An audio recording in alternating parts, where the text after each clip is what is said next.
عمران اور سکندر خیریت سے وجےواڑا اپنے خفیہ ٹھکانے پر پہنچ گئے۔ مراد خان ایک دن کے بعد آیا۔ معلوم ہوا کہ اس نے پوری ایک رات جنگل میں بسر کی اور دوسرے دن 15 میل پیدل سفر کرنے کے بعد ایک بس پکڑ کر وجےواڑا پہنچا۔ ہاشم خان کو وہ پیچھے چھوڑ کر آیا تھا تاکہ وہاں کے حالات کی انہیں خبر ملتی رہے۔ وجےواڑا میں بھی صورتحال تشویشناک تھی۔ شہر میں جگہ جگہ فوجی سپاہی نظر آ رہے تھے۔ ذرا کسی پر شک پڑتا تو اس سے پوچھ گچھ شروع کر دیتے، زیادہ شک پڑتا تھا تو اسے گاڑی میں ڈال کر لے جاتے۔ یہ ساری رپورٹیں شہر سے انہیں مل رہی تھیں۔ عمران نے واپس ممبئی جانے کا پروگرام طے کر لیا تھا، مگر شہر میں پولیس، فوج اور انٹیلیجنس کی سرگرمیوں کے پیش نظر مراد خان نے اسے کچھ روز ٹھہر جانے کا مشورہ دیا۔ اس حالت میں عمران کو خفیہ ٹھکانے پر چھپے ہوئے پورا ایک ہفتہ گزر گیا۔ ایک ہفتے کے بعد اس کے آدمیوں نے رپورٹ دی کہ شہر میں حالات کچھ بہتر ہوئے ہیں اور فوج نے بسوں کے اڈوں اور ریلوے اسٹیشن پر سے گھیرا اٹھا لیا ہے۔ عمران نے مراد خان سے کہا، میرا خیال ہے اب مجھے نکل جانا چاہیے۔ مراد خان نے اسے اجازت دے دی اور کہا، وجےواڑا سے ایک پیسنجر ٹرین رات کے 2 بجے چلتی ہے۔ سکندر علی تمہیں اس ٹرین میں خود سوار کروا کر آئے گا۔ یہ وجےواڑا سے وایا حیدرآباد، شولاپور، پونا، ممبئی جاتی ہے۔ یہ تمہیں دوسرے دن رات کو کسی وقت ممبئی پہنچا دے گی۔ چنانچہ ایک رات عمران نے سکندر علی کو ساتھ لیا اور خفیہ کمین گاہ سے نکل آیا۔ سکندر علی اسی شہر کا رہنے والا تھا۔ وہ اسے کسی دوسری طرف سے لے گیا جہاں کسی نئی کالونی کی عمارتیں تھیں جن میں روشنی ہو رہی تھی۔ سکندر نے کہا، یہاں سے ہمیں ٹیکسی مل جائے گی۔ ایک چائے کی دکان کے باہر خالی ٹیکسی انہیں مل گئی اور وہ شہر کی خاموش مگر ویران سڑکوں پر سے گزرتے ہوئے وجےواڑا کے ریلوے اسٹیشن پر پہنچ گئے۔ سکندر علی خود جا کر وجےواڑا سے ممبئی تک کا ٹکٹ لے آیا۔ اپنے لیے اس نے ایک پلیٹ فارم کا ٹکٹ خرید لیا۔ عمران کرتے پاجامے میں تھا جو اس علاقے کا عام پہناوا تھا۔ سکندر علی کے ساتھ وہ پلیٹ فارم پر آ گیا۔ جہاں کافی مسافر پہلے سے موجود تھے وہ ایک طرف ہٹ کر بیٹھ گئے۔ سکندر علی بولا، میں چائے لاتا ہوں اور فضا کا جائزہ بھی لے کر آتا ہوں۔ وہ چلا گیا۔ عمران وہیں بیٹھا ادھر ادھر بیٹھے ہوئے مسافروں کو دیکھتا رہا۔ اسلام کے بہادر جرنیل حضرت خالد بن ولید رضی اللہ عنہ کی داستان سننے کے لیے آپ ہمارے چینل سرات کو سبسکرائب کیجیے۔ انشاءاللہ آپ کی دعائیں ساتھ رہیں تو یہ سلسلہ ایسے ہی چلتا رہے گا، اور ہماری حوصلہ افزائی کے لیے آپ ہماری ویڈیو کو لائک اور شیئر ضرور کیجیے۔ کامنٹ کر کے بتائیے کہ آپ کو ہماری ویڈیوز کیسی لگیں۔ تھوڑی دیر کے بعد سکندر مٹی کے آب خوروں میں چائے لے آیا۔ کہنے لگا، اس پلیٹ فارم پر مجھے ملٹری پولیس کے صرف 2 جوان ہی نظر آئے ہیں، لیکن پلیٹ فارم نمبر 4 پر کافی ملٹری پولیس ہے۔ خدا کا شکر ہے کہ تمہاری ٹرین اس پلیٹ فارم پر آئے گی۔ وہ خاموشی سے مٹی کے آب خوروں میں چائے پینے لگے۔ سکندر علی کہنے لگا، آندھرا پردیش کے علاقے سے نکل کر تم مہاراشٹرا کے صوبے میں داخل ہو گئے تو پھر صورتحال بدل جائے گی۔ اس علاقے میں انٹیلیجنس والوں کا کافی زور ہے۔ عمران نے آہستہ سے کہا، دھماکہ بھی تو بڑا زبردست ہوا ہے۔ سکندر بولا، میں شہید کی روح کو سلام کرتا ہوں۔ اکبر علی سچا مرد مومن تھا۔ اتنے میں پلیٹ فارم پر قلیوں کی بھاگ دوڑ شروع ہو گئی۔ سکندر نے کہا، لگتا ہے ٹرین آ گئی ہے۔ دور سے ریلوے انجن کے وسل کی آواز سنائی دی اور پھر ٹرین پلیٹ فارم میں داخل ہونے کے بعد رک گئی۔ مسافروں نے اپنے اپنے سامان کے ساتھ ٹرین پر جیسے دھاوا بول دیا۔ عمران نے کہا، میں سب سے آخری بوگی میں بیٹھوں گا۔ وہ دونوں تیز تیز قدموں سے ٹرین کی آخری بوگی کی طرف بڑھے۔ وہاں بھی کافی رش تھا، لیکن عمران ڈبے میں سوار ہو گیا۔ اس نے سیٹ پر بیٹھتے ہوئے ہاتھ ہلا کر سکندر علی کو خدا حافظ کہا۔ سکندر علی بھی پلیٹ فارم پر کھڑا ہاتھ ہلانے لگا۔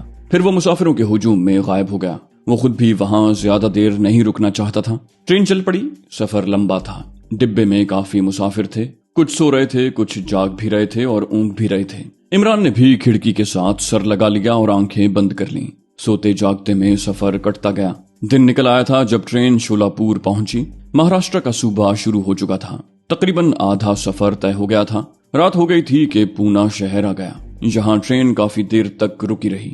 وہاں سے چلی تو اگلی منزل ممبئی تھی۔ جس وقت ٹرین ممبئی کے اسٹیشن میں داخل ہوئی تو رات کا 1:30 بج رہا تھا۔ پہلے تو وہ ممبئی اسٹیشن پر اترنے کے بعد ٹیکسی رکشہ پکڑ کر سیدھا اپنے ماسٹر سپائے ستار صاحب کے ریسٹ ہاؤس پہنچ جاتا تھا، لیکن اب ریسٹ ہاؤس ممبئی پولیس کے قبضے میں تھا۔ وہاں چھاپا پڑنے کے بعد ستار صاحب ممبئی سے چند کوس کے فاصلے پر واقع ایک جنگل کی خفیہ کمین گاہ میں منتقل ہو چکے تھے، جہاں عمران کے لیے اتنی رات گئے پہنچنا مشکل تھا۔ وہ جانتا تھا کہ کوئی ٹیکسی ڈرائیور اس ویران علاقے کی طرف جانے پر رضامند نہیں ہوگا۔ صبح ہونے تک عمران کو وہیں اسٹیشن پر ہی رہنا تھا۔ دن نکلنے میں ابھی 3-3.5 گھنٹے باقی تھے۔ اتنا وقت وہ پلیٹ فارم پر بیٹھے رہنے سے لوگوں کی نظروں میں آ سکتا تھا۔ پلیٹ فارم بھی ٹرین خالی ہونے کے بعد مسافروں سے خالی ہو گیا تھا۔